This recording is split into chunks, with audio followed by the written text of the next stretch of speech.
Yeah,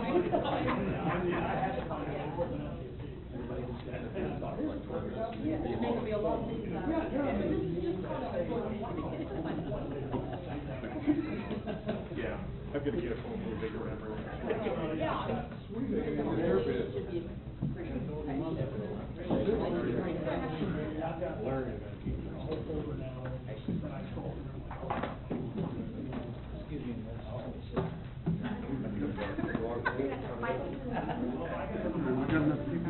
We're missing, are we expecting Ryan?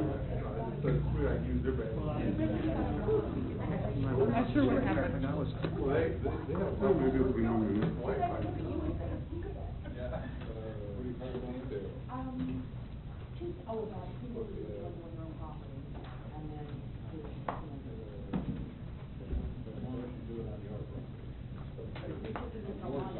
That's all I'm going to tell you right now. Your side of the track.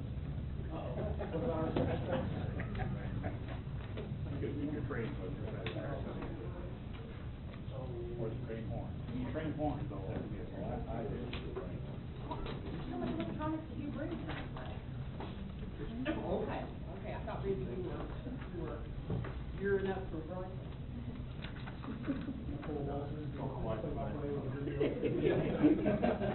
We've done that before. I know. Cameras. Are you piping that live to the den? Before I do that, I gotta look this way.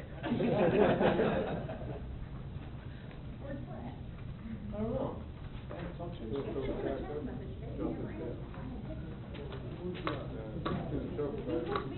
Oh, good, there we go. I think it was very good. There was one paragraph I thought that was. All right, well, good evening, everyone. Gardner City Council will come to order. I invite everybody in attendance to please stand and join us in the Pledge of Allegiance. I pledge allegiance to the flag of the United States of America and to the republic for which it stands, one nation, under God, indivisible, with liberty and justice for all.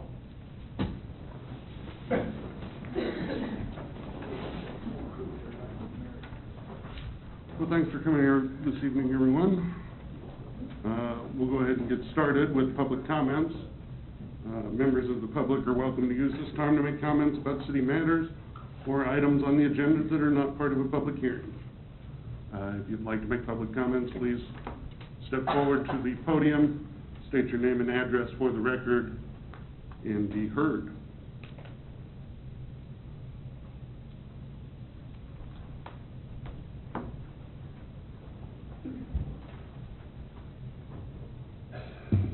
Good evening, Council. My name is Rich Melton. I live at 521 East Hawthorne. I'm here tonight to, again, talk about Councilman Fodovich. I understand his house has sold. I guess it's under contract, I guess, is the correct terminology if I was a realtor. So I guess my question to Councilman Fodovich is, when can we expect to see your resignation letter? If your house actually does go beyond, I think it went to the contract on the 13th. So I guess after inspections and everything else, it will be officially sold. When can we expect that resignation letter? Would be my big question. So, also I sent council an email about 10 minutes ago. I don't know if any of you have gotten it yet, but basically it's a house that I seem to have a bit of a problem with. It's 30188 West 185th Street, and that belongs to a certain city employee who I will not name publicly, but it seems that their yard is somewhat out of control. So I sent pictures and everything else. Basically, my problem with that is, if we are not going to hold the city employees to the same standard as the businesses or the citizens in the town, I think that's incorrect. And once you read my email and see the pictures, I think you'll understand why I'm bringing this to light. So I just want you all to check your emails, get a chance. I think it can be rectified very quickly, but I think that it appears that there's a double standard, and I don't think that's good for any government entity. Thank you, Council. Thank you, Rich.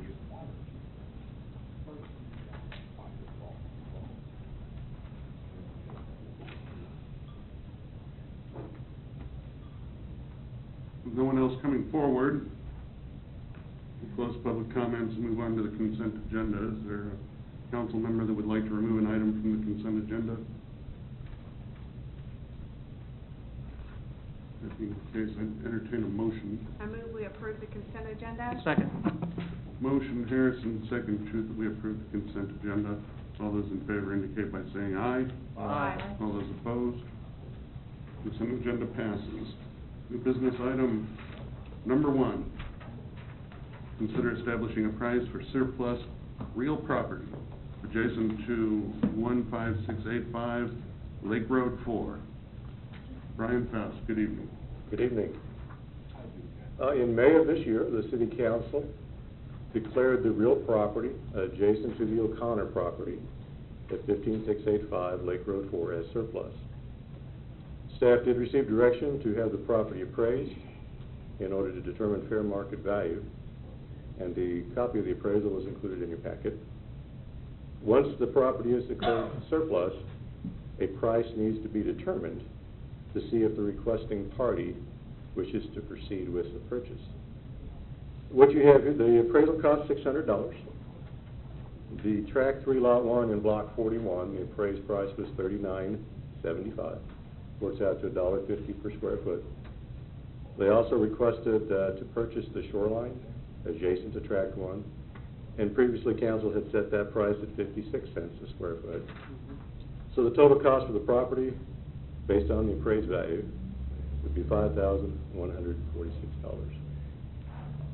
Once a price is established by council, and if the O'Connors wish to continue with the purchase, they would need to have the property surveyed. Once the survey is complete, staff will invoice the O'Connors for the established price, along with recording costs and legal fees for preparation of the quitclaim deed.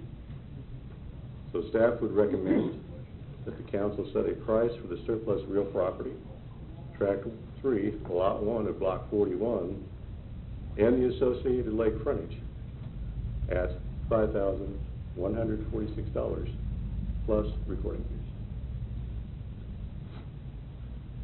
All right, with nothing else to present, if there's anyone in the audience that would like to make a comment about new business item number 1, now is your chance.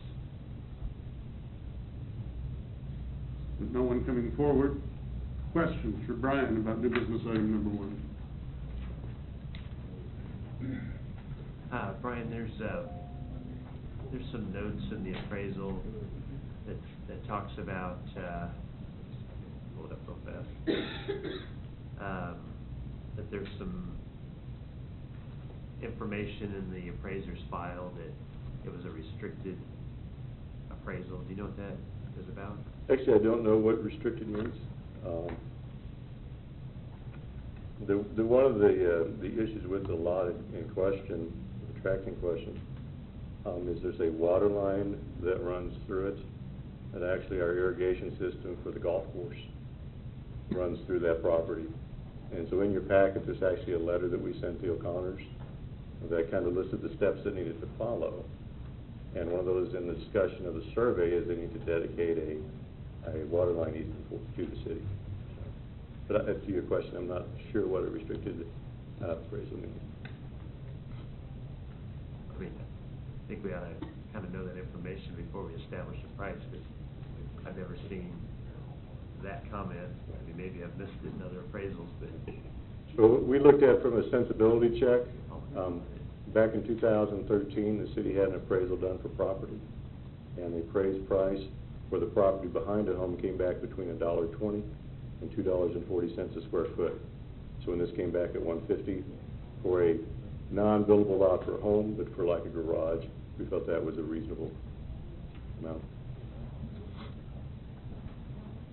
It's page 78 of the packet.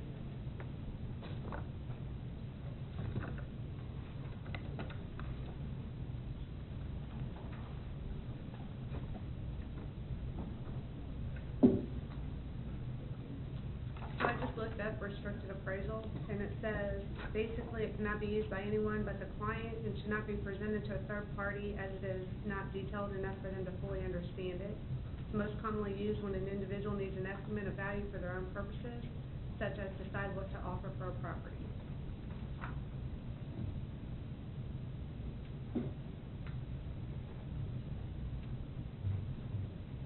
Sounds the same. Other questions?